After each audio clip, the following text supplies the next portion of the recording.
Et bonjour à tous. Donc aujourd'hui, je vais juste vous montrer une réparation de FRM3. Donc il faut savoir que seulement les FRM3, FRM3R se réparent. Donc les FRM3, FRM, FA, FRM2 ne se réparent pas. Donc on va parler des FRM3. Là c'est sur une Mini R56 avec la référence, ça c'est la référence OM BMW. Mais là, en fait, on peut trouver plusieurs variantes. Par exemple, ça peut être monté sur un X5, donc on trouvera par exemple E70 à HL, ou ça peut être monté sur un série 3, où on peut retrouver E90, E91 LED Basis, ou encore E89, E9X LED XE, LED XE pour phare Xenon, à HL pour phare directionnel, et ainsi de suite. On n'est pas là pour parler de ça. Juste, je vous explique en gros que le boîtier FRM3, c'est un calculateur en gros sur les BMW qui gère plusieurs éléments électriques du véhicule.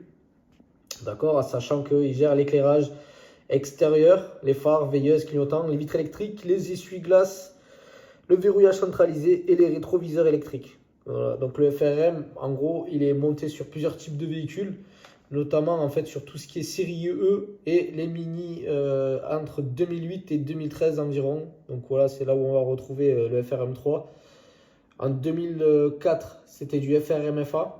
Il faut savoir que E60, E65, E63, c'est du LMA, LM2. Donc le FRM3, on va le retrouver sur E90, E70, E71, ce type de véhicule. Voilà, donc le FRM3, ne pas confondre avec un LM2 non plus.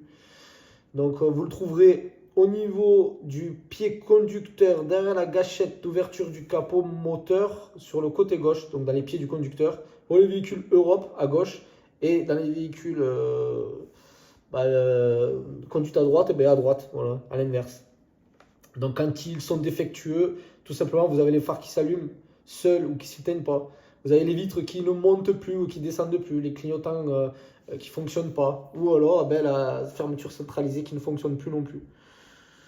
Donc je vais vous montrer un peu le matériel dont on va utiliser. Donc moi j'utilise VVDI Prog, voilà, et une pince que je vais fixer tout simplement sur le FRM parce que je ne soude pas, voilà. Donc je vais couper la vidéo, je vais mettre tout ça en place et ensuite je vais vous reprendre. Donc voici le FRM démonté, rien de compliqué. Là il y a la carcasse, d'accord, en fait il y a des clips, on les écarte de chaque côté. Voilà, et ensuite on enlève et on a accès au PCB. Donc nous, ce qui nous intéresse, c'est ces points qui sont ici, qui se situent ici, et donc on va venir fixer la pince. Voilà, tout simplement, on va venir fixer la pince ici. Donc je reprends après. C'est plug and play, hein. Pas de soudure, c'est branché. Vous lancez le logiciel VVDI Prog. Et donc quand vous le lancez, vous allez sur 8, donc Other, BMW, et vous sélectionnez le FRM E-Series XEQ384 RID pour le lire. Donc tout simplement, vous cliquez sur Relis en sélectionnant des flashs. Vous laissez chercher. Et voilà. Et là, il annonce une erreur de lecture de partition. Donc vous cliquez sur Yes. Donc là, ça veut dire vraiment que le FRM, il dysfonctionne. Donc, vous cliquez Yes. Vous laissez tel que c'est. Et vous cliquez OK.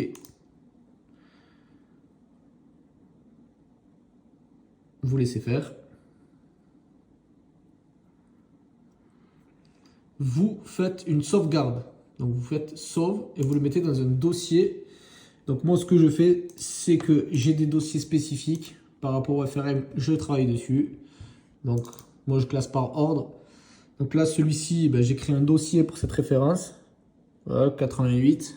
Donc c'est celui-ci. Et tout simplement là pour moi c'est là des flashs. Donc je vais marquer des flashs. J'enregistre. Donc je revois le dossier, il est ici. Voilà. Et je retrouve mon fichier des flashs de 32 kilooctets. Donc maintenant, je vais vous montrer comment on répare avec le logiciel TuneForge EQ. C'est un logiciel entièrement gratuit qu'on trouve sur Internet. Avec des fonctions en abonnement premium derrière. Donc si vous n'avez pas de compte, vous allez sur tuneforgeeq.fr/login-page. Il faut vraiment marquer ça. Si vous enlevez login page, ça ne fonctionnera pas, hein. Donc il faut vraiment marquer cette adresse. Donc là, vous marquez tout simplement, si vous n'avez pas de compte, vous en créez un. Et sinon, vous marquez votre nom d'utilisateur.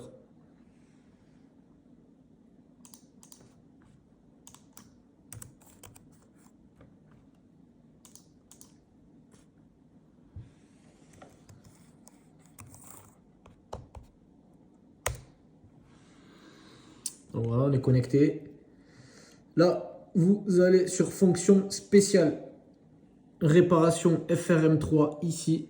C'est gratuit pour tous.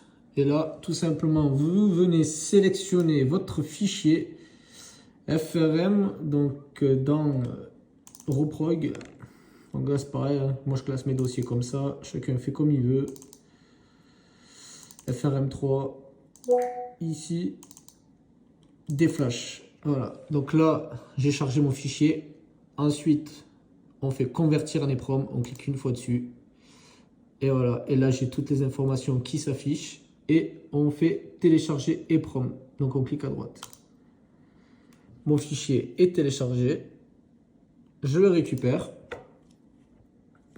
Alors, CTRL X pour couper. Et je vais dans le dossier là et coller. Voilà. Voilà, c'est pareil. Moi, je crée un dossier pour le véhicule.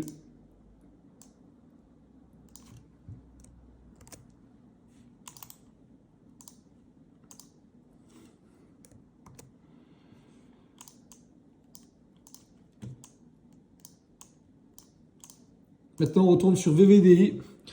Et ici, en fait, on bascule. De read, on passe à write pour écrire tout simplement. Là, sur l'EPROM, donc on marque EPROM, on laisse comme c'est. On fait ouvre et on va venir chercher dans le dossier tout simplement cette fameuse EPROM qu'on vient de construire qui est un fichier de 4 kilooctets. Donc, c'est un fichier de 4 kilooctets l'EPROM. Et celui-là des flashs, c'est un 32. Si on fait ça, voilà, c'est un 4 kilooctets. Donc on sélectionne 4 kilooctets, on fait ouvrir. Voilà, tout simplement. Et on vient cliquer sur télécharger. Oui.